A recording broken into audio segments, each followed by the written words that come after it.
주 이름으로 축복합니다. 자, 오늘 우리에게 주는 하나님의 말씀을 봅니다. 출애굽기 28장 15절에서 30절 말씀입니다. 출애굽기 28장 15절에서 30절. 출애굽기 28장 15절에서 30절까지. 자, 우리 한 절씩 교독합니다.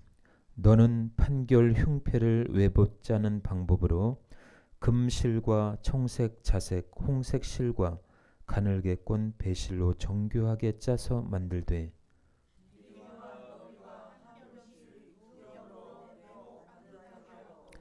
그것에 네 줄로 보석을 물리되 첫 줄은 홍보석 혹은 황옥, 녹주옥이요 셋째 줄은 호박, 백만호, 자수정이요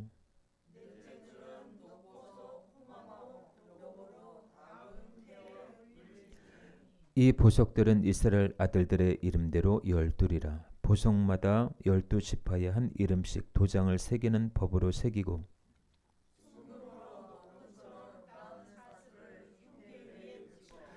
또 금고리 둘을 만들어 흉패 위 곧 흉패 두 끝에 그 두 고리를 달고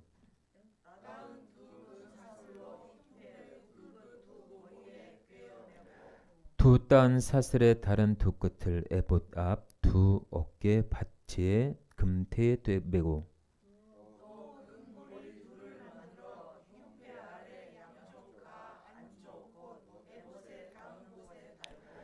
또 금고리 둘을 만들어 에봇 앞 두 어깨 바디 아래 매는 자리에 가까운 쪽 곧 정교하게 짠 띠 위쪽에 달고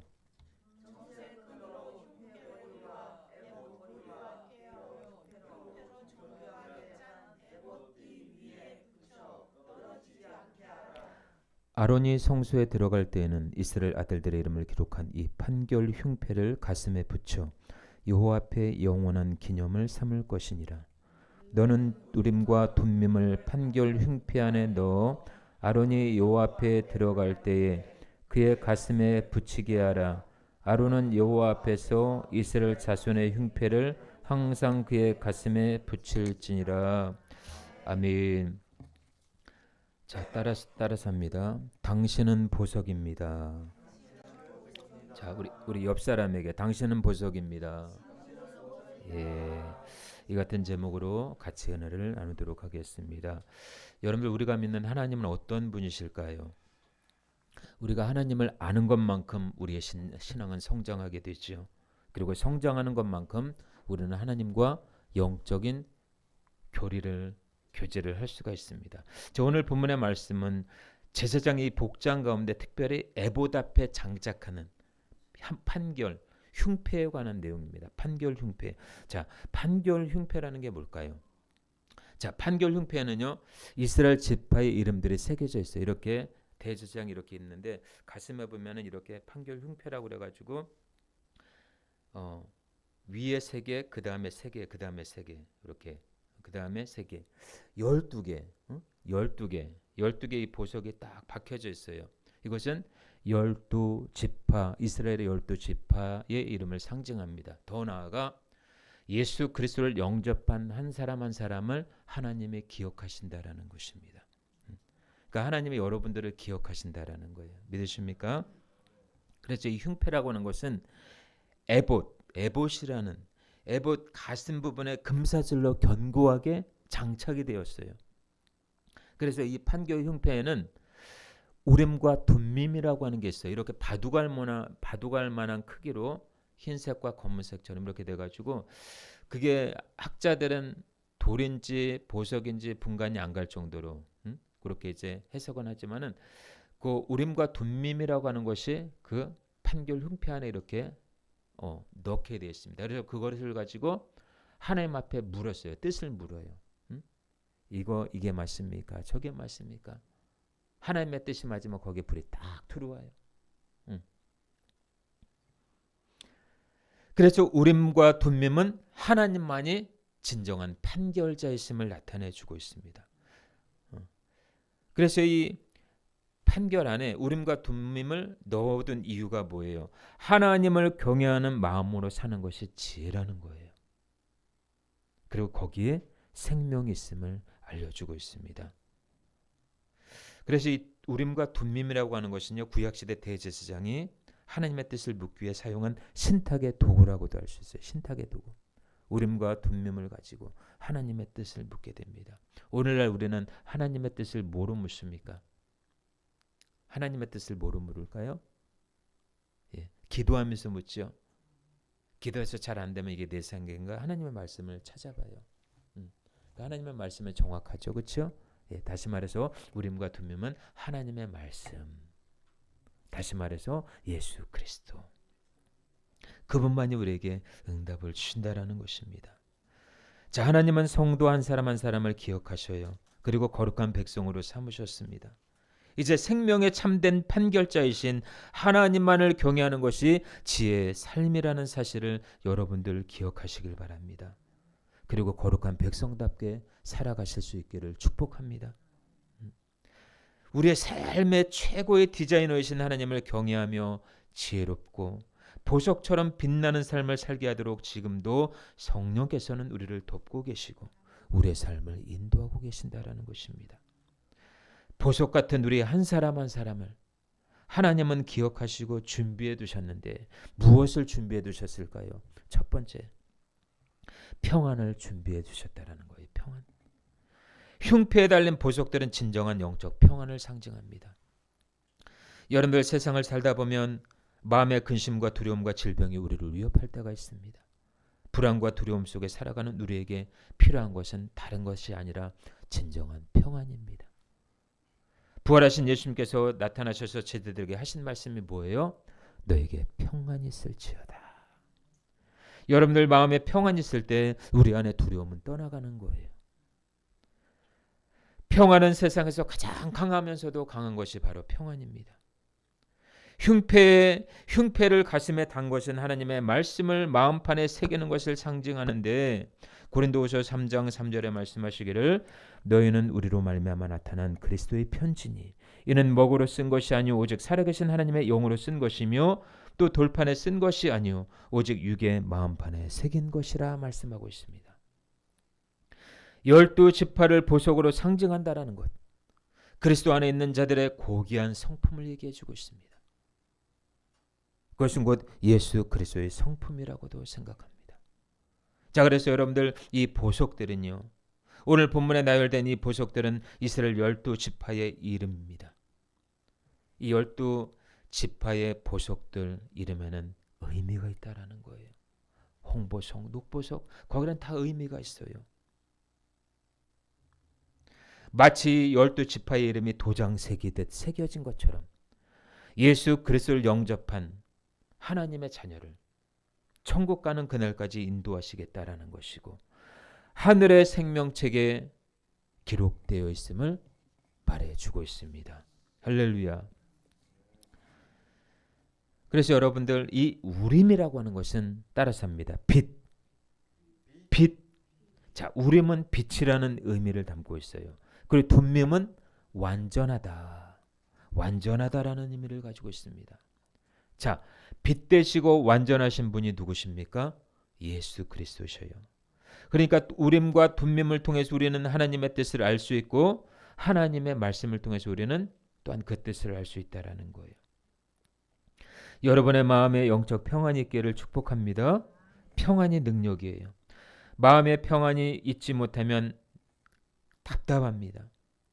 영적으로 손해보는 일들이 너무 많아요. 어렵고 힘들고 험한 세상 속에서 우리에게 필요한 것은 절대 평안입니다. 이 평안이 세상의 파도를 잠잠케 해요. 예수님도 부활하시고 떨고 있는 제자들에게 나타나면서 하신 말씀이 평안이 있을지어다 말씀하십니다.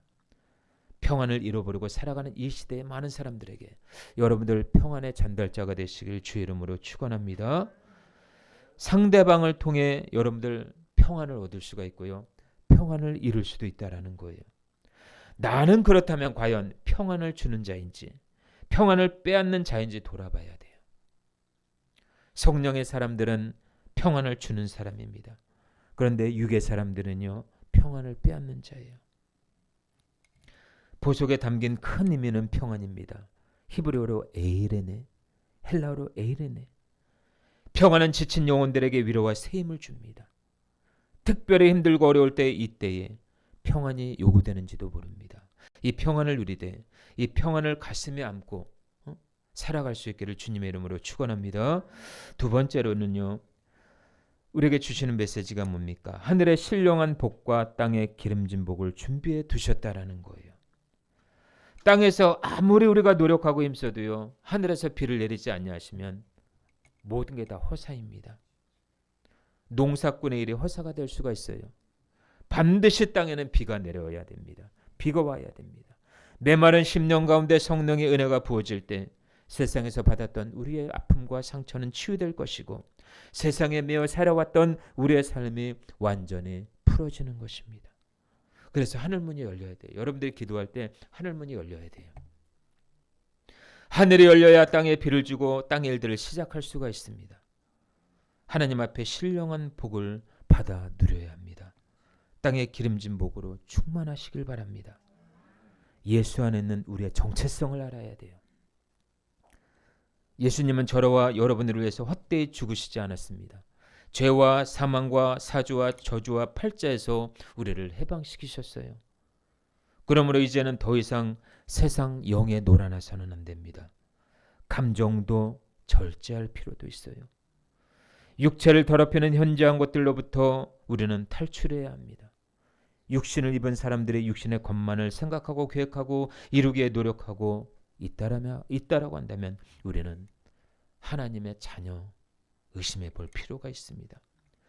그러나 어느 순간에 죽음의 두려움에 휩싸이게 되면은 그 모든 것이 우리를 해결해 줄 수가 없다라는 거예요. 물질로 해결할 수 없습니다. 왜요? 사람의 속에는요 속사람이라는 것이 있습니다. 그래서 여러분들은 속사람을 계속 키워야 돼요. 말씀을 통해 기도를 통해 속사람을 계속 키워야 돼요. 겉사람을 키우면 안 됩니다. 육신의 배고픔은 식물을 먹어 면할 수는 있을지 몰라도 속사람 영혼의 기갈은 어떻게 해결해야 되느냐? 하나님의 말씀으로 해결될 수밖에 없다라는 것입니다. 영혼의 안식인, 영혼의 양식인 하나님의 말씀을 통해서 여러분들 하나님의 그 뜻을 이 땅에 펼쳐갈 수 있기를 축복합니다. 지금도 많은 사람들이 영혼의 양식에는 관심이 없습니다. 육신의 양식만을 구하고 찾고 두드리는 삶을 살고 있다라는 거예요. 여러분의 믿음도 무엇을 구하고 찾고 두드리느냐에 따라서 우리의 믿음의 질이 달라질 수가 있습니다. 베드로전서 1장 9절 말씀하시기를 믿음의 결국은 영혼의 구원을 받음이라 이렇게 말씀하고 있어요. 예수님은 우리들의 영혼을 구원하시기 위해서 이 땅에 오셨습니다. 십자가의 죽으심으로 우리를 구원하셨어요. 그런데 이 시대에 어떻습니까? 십자가의 도를 알지 못합니다. 땅의 것만을 구하는 이 현실을 볼 때 우리 주님의 마음은 얼마나 아파하는지 몰라요. 여러분들 천국의 소망을 갖고 살아갈 수 있기를 축복합니다. 우리들이 아들로 택함을 입기 전에는 이방인의 뜻, 곧 율법 안에서의 모든 더러운 삶은 그것으로 족한 거예요. 이제 예수 그리스도 안에서는 이제는 저와 여러분들의 새로운 피조물입니다. 지나간 것은 족한 거예요. 과거에 매이면 안 돼요. 뒤를 돌아봐서도 안 됩니다.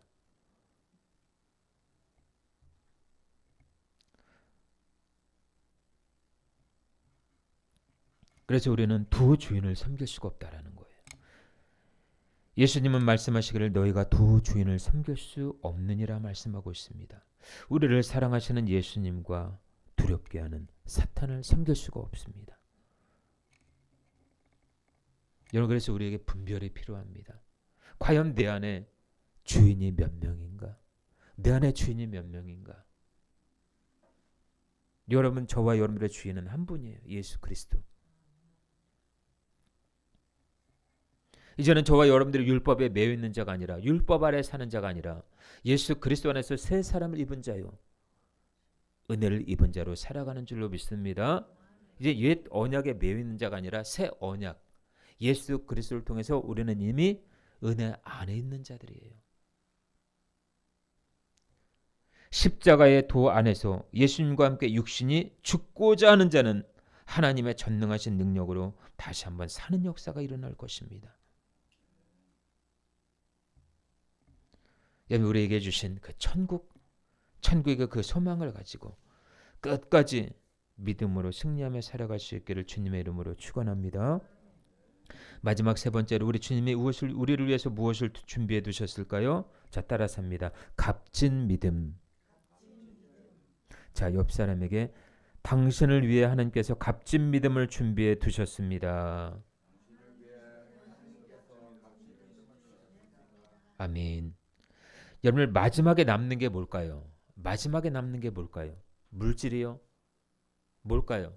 마지막에 남는 것은 믿음이에요. 믿음. 하나님은 우리의 믿음을 측량하셔요. 세상을 이김은 이것이니 우리의 믿음이니라. 아멘.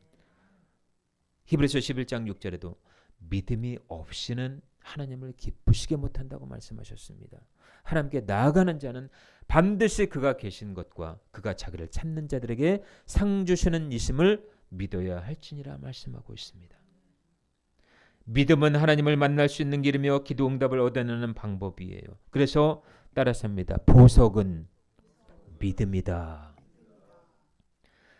금과 보석 공통점 있죠? 변하지 않는다라는 거예요. 우리의 믿음이 변하지 말아야 돼요. 응? 어제의 믿음과 오늘의 믿음이 변하지 말아야 돼요. 보석과 금의 공통점은 변하지 않는다라는 것입니다. 하나님이 기억하시고 택한 백성은 그 백성을 향한 하나님의 사랑이 변함이 없어요. 그런데 우리는 늘 변하기 쉬워요. 하나님은 우리를 사랑하시고 용서하시는데 우리는 그게 안 돼. 사실 여러분들 믿음이 없으면요, 하나님을 믿는 것도 허사일 뿐만 아니라 하나님 앞에서 행하는 모든 우리의 신앙 자세도 다 가짜예요. 가짜. 그래서 믿음으로 살아간다라고 하는 것은 큰 모험이 아닐 수 없습니다. 왜요? 우리가 사는 세상은 만만치 않거든요. 마치 광야와 같습니다. 광야 같은 사막 가운데는요, 불뱀이 있습니다. 뱀을 만날 수 있습니다. 목도 마를 수 있어요. 심신이 지칠 때도 있습니다. 그런데 나에게 믿음이 있다고 하는 것은 세상을 전부 가질 수 있는 능력이 있다라는 거예요. 왜요? 믿음을 통해 하나님은 일하시기 때문에. 할렐루야. 믿음을 통해 세상 모든 것들을 취할 수 있기 때문에. 하나님 앞에 누가 보석일까요? 이스라엘 12지파를 상징하는 이 보석에 달린 흉패는 바로 저와 여러분들을 상징한다라는 것입니다. 예수님의 피로 구속함을 입은 자들은 하나님께서 기억하신다라는 거예요. 마치 흉패에 달린 이 보석, 흉패에 12보석이 달린 것처럼 예수 그리스도를 영접한 저와 여러분들을 하나님은 끝까지 여러분들을 기억하시고 인도하시겠다라는 것입니다. 구약의 대제사장은 우림과 둠밈을 통해서 완전하신 하나님의 뜻을 구했지만 우리의 대제사장이신 예수 그리스도는 우리의 완전한 빛이시며 거룩하시며 흠이 없으신 하나님의 아들로서 친히 우림과 둠밈이 되시고 대제사장으로서 친히 판결을 하시는 분이라는 것입니다. 오늘 출애굽기 말씀처럼. 그래서 이 시대를 살아가는 모든 그리스도인들이 하나님의 뜻을 물어야 할 분은 오직 중보다 되시는 예수 그리스도 한 분뿐이라는 것입니다. 그분은 지금도 성령으로 우리와 함께 하셔요. 자, 로마서 8장 9절은 말씀합니다. 만일 너희 속에 하나님의 영이 거하시면 너희가 육신에 있지 않고 영에 있나니 누구든지 그리스도의 영이 없으면 그리스도의 사람이 아니라. 아멘. 그럼에도 예수님께서 십자가에서 고통받고 있을 때 어리석은 군병들은 어떻게 했을까요? 예수님의 옷을 가지고 제비를 뽑습니다. 하나님께서는 인간의 구원을 위해서 옷의 양식 하나하나에도 영적인 의미를 담겨 두셨다라는 거예요. 어리석은 인간들은 육신의 문제로만 해석했습니다. 예수님이처럼 어리석은 인간들을 향해서 들의 백합화를 비유로 설명하고 있습니다. 이번 사순절 기간을 통해서 나의 어리석음과 못된 마음이 성품들을 예수 십자가에 못 박고 회개할 수 있는 기간으로 삼을 수 있기를 주님의 이름으로 축원합니다. 자, 본문에 읽지는 않았지만요. 우리가 한번 33절 한번 읽어볼까요? 28장 33절.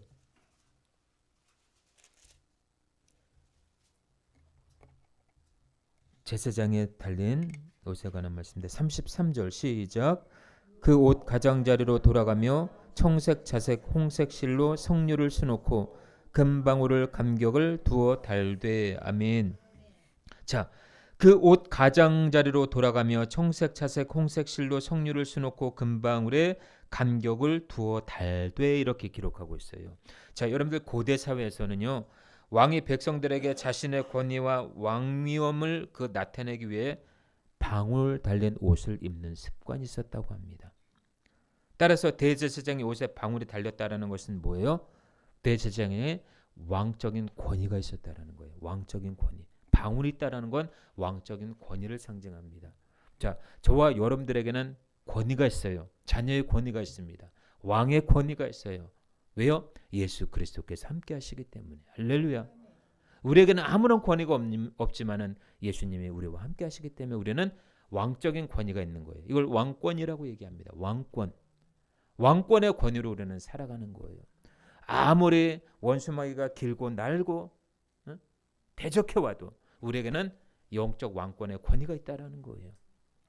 자녀된 권위가 있다라는 거예요. 그 권위로 이길 수 있기를 축복합니다.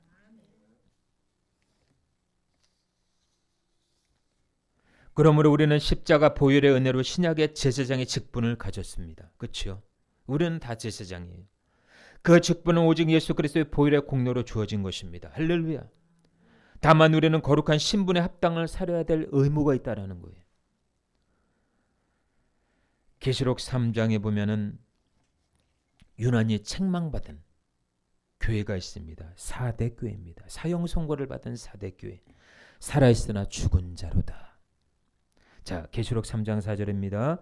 그러나 4대의 그 옷을 더럽히지 아니한 자 몇 명이 있으니 내게 있어 흰 옷을 입고 나와 함께 다니리니 그들은 합당한 자인 영고라. 예수님의 피로 구속함을 얻은 하나님의 백성은 거룩함을 추구해야 합니다. 우리 안에 죄악된 것이나 부정한 것들을 차단하며 우리의 몸과 영혼을 더럽히는 각종 중독과 음란과 거룩하지 못한 모든 행실에서 우리의 자신을 말씀 안에서 지켜야 가야 될 필요가 있다는 것입니다. 우리 주님이 원하시는 것은 뭘까요? 우리의 영혼입니다. 바로 예수 그리스도를 통해 우리는 보석이 되었다라는 거예요. 마치 12보석이 판결 흉패에 달린 것처럼 저와 여러분들이 주님 안에 딱 박혀 있다라는 거예요. 여러분 믿음으로 살아간다라는 게 뭘까요? 그것은 주님 앞에 나를 희생하겠다라는 거예요. 나를 희생하지 아니하면 주님을 따라갈 수가 없어요. 희생이 없이는 절대로 하나님의 의를 이룰 수가 없습니다. 그래서 여러분은 항상 하나님 편, 교회 편, 주의 종 편에 설 수 있기를 주의 이름으로 축원합니다. 믿음은 우리의 헌신을 요구하기도 하지만요. 우리 자신을 완전히 갈아엎어서 제단 위에 올려드리는 행위를 말합니다. 그래서 우리의 성질을 때로는 죽여야 돼요. 우리 육신의 자아가 죽지 않고 살아있는 한 마귀의 지배를 받을 수 있고요. 교회를 어지럽힐 수 있는 산발락과 도비아와 같은 사람이 될 수가 있습니다. 느헤미야 4장에 보니까 느헤미야가 성전 재건을 시도하는데 그것을 방해하는 산발락과 도비아가 막 방해를 합니다. 성벽을 건드리고 사람의 심기를 불편하게 하는 그런 부분이 있어서는 안 돼요. 누구를 선동해야 되는지 우리가 말씀을 통해서 우리가 잘 분별해야 합니다. 예루살렘 성벽 성전을 달가워하지 않는 사람들 너무나 많았어요. 근데 하나님은 결국에 하나님의 방법으로 그들을 이루어간 것을 볼 수가 있습니다. 자, 느헤미야가 어떻게 기도했을까요? 느헤미야 4장 4절에서 5절 이렇게 얘기합니다. 우리 하나님이여 들으시옵소서. 우리가 업신여김을 당하나이다. 원하건대 그들이 욕하는 것을 자기들의 머리에 돌리사 노략거리가 되어 이방에 사로잡히게 하시고 주 앞에서 그들의 악을 덮어두지 마시며 그들의 죄를 도말하지 마옵소서. 그들의 건축하는 자 앞에서 주를 노하시게 하였습니다라고 말합니다. 느헤미야가 기도해서 대단한 지혜를 얻은 게 아니에요. 기도하고 나니까 갑자기 능력이 생긴 것도 아니에요. 우리는 하나님 앞에서 지혜를 달라고 힘을 달라고 기도합니다. 그러나 그 상황에서 하나님께 기도하고 있다면 이미 가장 지혜롭게 행동하고 있다라는 거예요. 이미 가장 큰 능력을 경험하고 있는 것입니다. 기도하는 것 자체가 사람의 꾀에 말려들지 않는 지혜이기 때문에 그래요. 할렐루야. 먼저는 여러분들 하나님께 인정을 받으셔야 돼요. 두 번째로는 주의 종에게 인정을 받아야 합니다. 그래야 교회가 건강하게 성장할 수가 있고요. 여러분의 가정과 일터가 복을 받을 수가 있습니다. 반드시 육신대로 살면 영이 죽게 되어 있고요. 육신이 죽으면 영이 살게 되어 있어요. 세상에 속한 율법과 하늘에 속한 진리를 분별할 수 있기를 축복합니다. 하나님 보시기에 보석 같은 여러분들은 꼭 믿음의 선물을 받으셔서 그 믿음으로 세상을 정복하시고 믿음으로 하나님과 교제하며 믿음으로 원수 마귀를 물리치고 믿음 가운데 모든 것을 승리할 수 있기를 주 예수 그리스도 이름으로 축원합니다. 아멘. 우리 찬양 한 곡 부르고요. 주신 말씀